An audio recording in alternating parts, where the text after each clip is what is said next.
So one of the best things you can do is invest in your kids. And by that I mean, spend a little money on your kids and it's going to pay you back in the future. And I promise you that.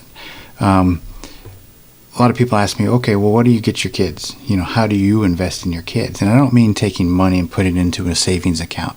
I mean investing in them for things that they can use to grow personally, mentally, educationally.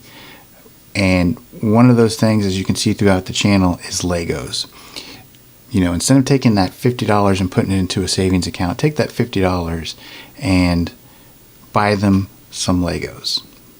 I mean this, because you can put $50 in a savings account and earn 0.1% and get 10 cents for every dollar at the end of the year. Okay? But if you put that same money into a Lego set, they're going to build gross motor skills, fine motor skills. They're going to learn to be creative. They're going to use their brains and get those neurons and everything firing. And they're going to get more out of playing with Legos than going to a fancy dinner or, again, putting that money into a savings account. It's a great unisex toy. Boys, girls, they all love Legos. It's just something that brings out that imagination in them. Younger kids love to be creative. It's in their nature to be creative. All right? They haven't been conditioned yet to be analytical or logical. So take that time, invest in the Legos, because once they hit, their preteen age, they're not going to be interested in that kind of stuff, and it may be too late to try and get that creativity flowing. So start early, start young. One of the other things that I would suggest is a Kindle. And I say Kindle because it is not an iPad. It is not an iPhone. It is not a smart device. A Kindle is for books only. Make sure you get one that does not have internet access or any other app ability. So like the Kindle Paperwhite. You can even buy them refurbished. So that's a higher investment, but it's going to pay you back because they're going to start to love books. You can go out and buy physical books. That for sure will be a great investment too. The problem with physical books is that you then have to have space and places to put them. And really, kids today like devices. So why not take the love of technology and devices and make it a reader? So you're combining the two things that kids just today are naturally aware of. So books, devices, put them together, you got yourself a Kindle. And my stepdaughter, when she was younger, I would say getting up into like 11, 12-year-old range, I got her a refurbished Kindle. And one of the benefits of that was that no matter what she did, if she ever got in trouble, if she ever got punished and had her tech taken away, like her computer or TV time, she never lost the Kindle. She would always go up and just read.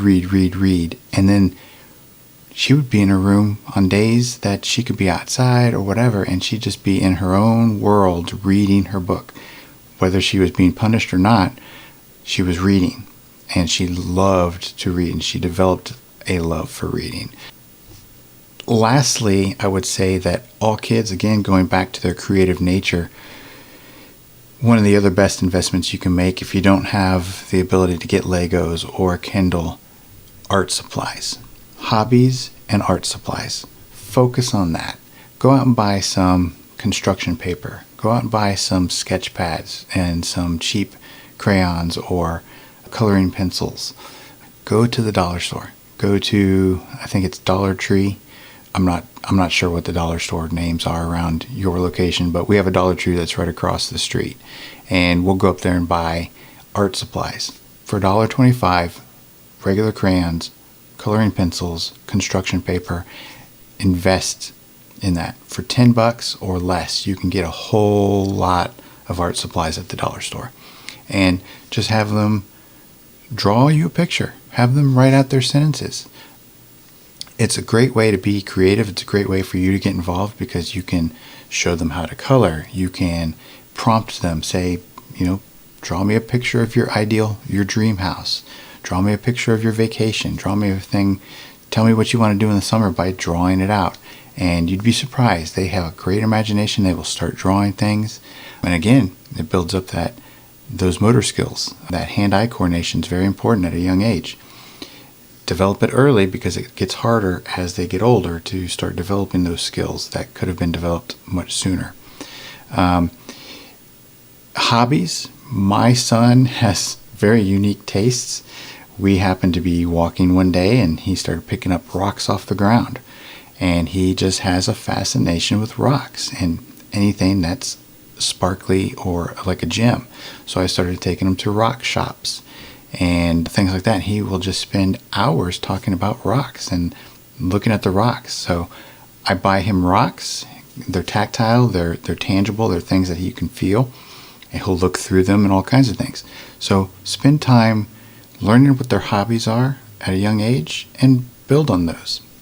Pay attention to what they're interested in at the moment. Obviously, it's going to change over time, but definitely consider taking the money and instead of putting it directly into a savings account, invest in them when they're a young age. Once they get older, start a kid's Roth IRA or something like that where you're going to actually earn money on that. Don't just create a savings account. I made that mistake. I have a savings account for my son, and I really need to put it into something that's going to grow exponentially in the future. But right now we're talking about tangible things that kids can play with. It's the best thing for them. So again, just to recap, investing doesn't mean you need to spend a lot of money. Just a little bit here and there. Go to the dollar store, save a few bucks, go to Walmart, whatever. When kids ask for toys, consider it. It doesn't mean spoil them for doing nothing, but consider what they're saying to you. They want something because it's sparked an interest in them.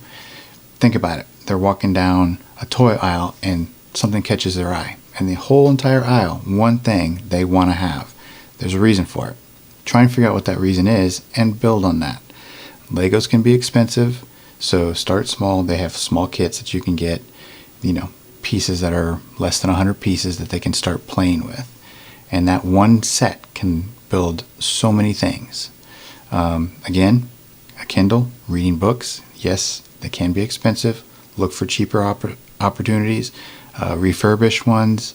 I'll try and put some links in the description below to help guide you into that kind of stuff.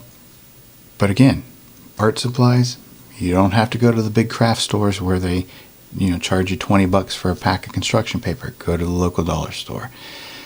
Start small. You're going to appreciate it in the future, I promise you. It's something I learned, something I wanted to share. So take it for what it's worth. Think about it. Know your kids, learn your kids, love your kids, and the best way to do that is by investing in them at a young age. All right. So I hope you learned at least a little something. These are, again, just my personal experiences, and it has helped build those bonds, build that trust, build all that kind of stuff. My son comes to me knowing he can talk to me about whatever he wants. And I feel like, when you invest in your kids, they see that you're taking the time to spend it with them.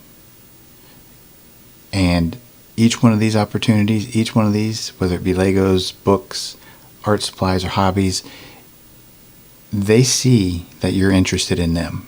And that's important. So again, I appreciate your time. If you like this content, please subscribe. As always, we're raising awesome humans solo here at Elevated Dad.